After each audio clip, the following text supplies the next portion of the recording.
welcome to another episode of Two Cents Tuesday. Today, the United Kingdom welcomed its third Prime Minister in less than 8 weeks. Those of you who have been following UK politics would know that in September of this year, Boris Johnson resigned his position as Prime Minister because he had lost the support of his Conservative Party members of Parliament. Following a brief leadership contest within the Conservative Party, which has the majority of the seats in the House of Commons in the UK, Liz Truss beat Rishi Sunak and was appointed Prime Minister in what would be the final official act of the late Queen Elizabeth II. After a little more than 7 weeks in office, which were characterized by a rapid decline in the value of the pound sterling, an increase in interest rates, and with this, a higher cost of mortgages, and a spiraling cost of living due to high inflation rates, Liz Truss was forced to tender her resignation, this time to the King of England. In doing that, she became the shortest serving British Prime Minister in 300 years. What looked like it would have been a showdown for leadership between a resurgent Boris Johnson and Rishi Sunak, who used to be Chancellor of the Exchequer, or as we know it, the Minister for Finance, under Boris Johnson, and whose resignation precipitated Johnson's demise as Prime Minister, ended up with Sunak being the only one left standing in the quest for leadership of the Conservative Party, and his invitation today by King Charles to form the next government of the United Kingdom. Because of these developments, the Labour Party in the United Kingdom has been strident in its calls for fresh general elections.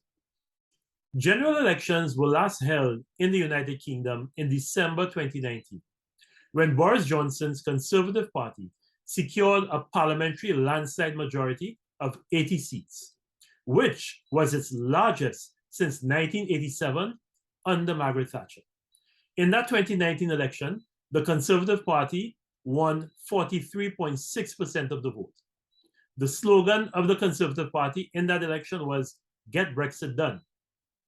The call for fresh elections has also come from Nicola Sturgeon, Scotland's First Minister and leader of the Scottish National Party, Ed Davey, the leader of the Liberal Democrats, Richard Tice, the leader of the Reform UK Party, and some Conservative Party supporters of former Prime Minister Boris Johnson.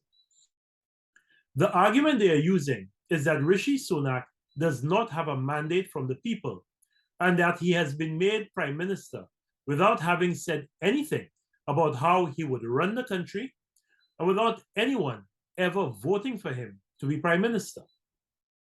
Now, I say all of this to make the point that our parliamentary system in St. Lucia is patterned after the UK's Westminster model.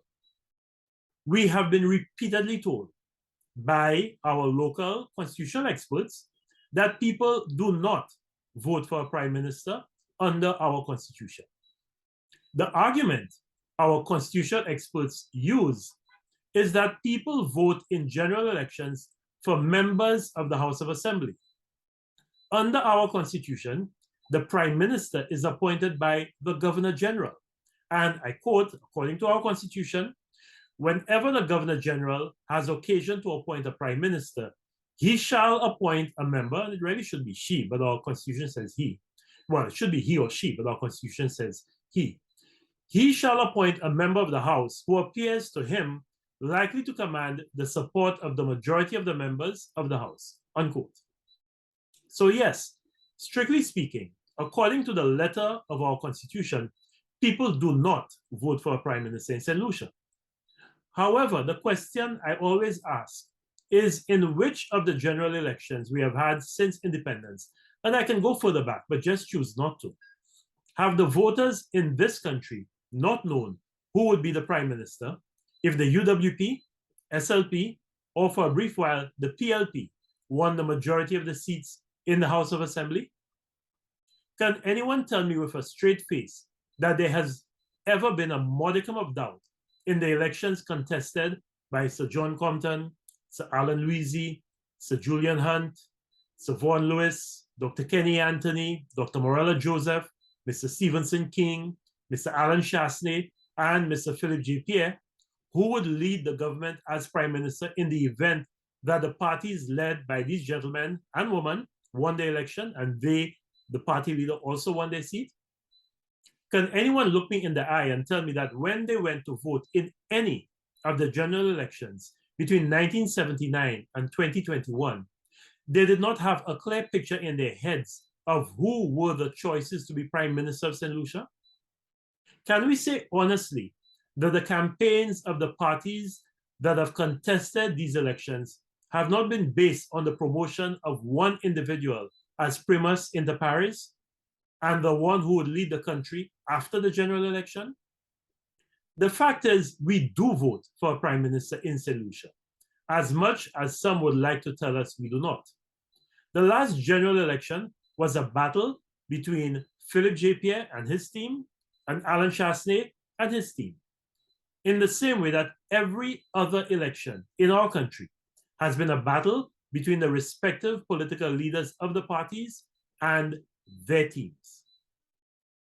And I'd like to shout out Dr. Morella Joseph for being the only woman so far to lead a major party into a general election in St. Lucia. This is why in the United Kingdom, the country that gave us both our constitution and our parliamentary system, so many of the political leaders are now calling for a fresh general election after the appointment of Rishi Sunak, which has given the UK its third prime minister in 8 weeks.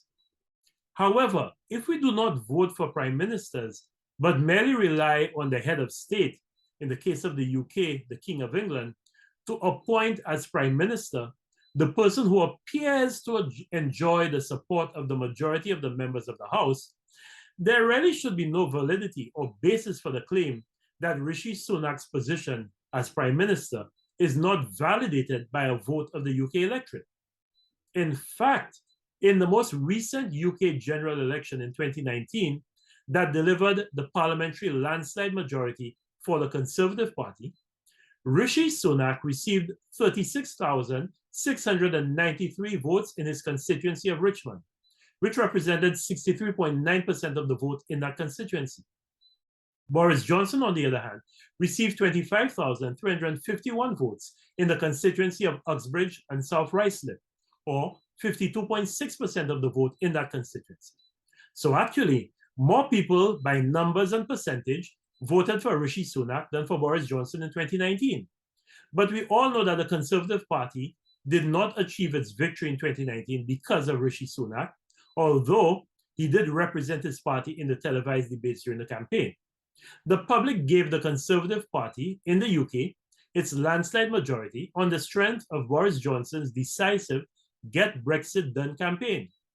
So there is validity to the claim by the opposition parties that the UK public does not have a clear picture of what Rishi Sunak stands for and the direction in which he intends to lead the country, even as he ascends to the highest position as head of government with over 2 years left in the life of his Conservative Party administration. It is for that and many other reasons that my considered opinion remains that both our constitution and our parliamentary system require some modification to make them fit for purpose in our current environment. We have created in St. Lucia a weak copy of a British system that is itself flawed, as we are currently seeing. There is supposed to be clear separation between the executive, which is the cabinet of ministers, and the legislative, which is the House of Assembly, and the Senate. This exists to a large extent in the UK because of the size of the parliament. There are more government members of parliament, or MPs, in the UK who do not have cabinet or executive positions, the so-called government backbenchers, than there are those that sit in the cabinet. However, in St. Lucia, this is not the case. So Parliament in St. Lucia is not able to fulfill its critical role to exercise oversight over the workings of the executive and represent impartially the interests of the people who voted the MPs into office. by and large, the same people who serve in the cabinet also serve in the parliament. 76% or 13 of the 17 members of parliament are also members of cabinet. They cannot oversee or police themselves. They cannot even cast a critical or objective eye on the bills and statutory instruments that are brought to the House for debate because they have already reviewed those bills, albeit very superficially, in the cabinet. Perhaps for the first time in our recent history, Dr. Kenny Anthony is showing us how a government backbencher should operate and how a functioning parliament is intended to work. In the past, the people who have occupied the government backbenches in the House of Assembly have not had the experience or technical competence of a Kenny Anthony. And that's with no disrespect meant to the former government backbenchers on either side. This is simply a statement of fact. However, some people have interpreted Dr. Kenny Anthony's constructive criticism of some of the bills that have been tabled in the House of Assembly as being injurious to his party and unfair to the government. But Dr. Anthony is merely doing the job that is expected of him in a mature, functioning parliament. He is representing the people who voted for him in ensuring that the laws that are passed are workable, fair, and do not conflict with existing laws. In addition, he is critically assessing the work of the executive. That is his role. We need to cause our democracy to reach the level of maturity that will allow Parliament to be populated by men and women whose primary responsibility is representing the needs of their constituents, passing laws that improve the workings of our society, and establishing rigorous oversight mechanisms for the operations of the government and its various agencies. They cannot do that if the majority see their more important role to be running a ministry. We have delayed the modernization of our constitution for too long.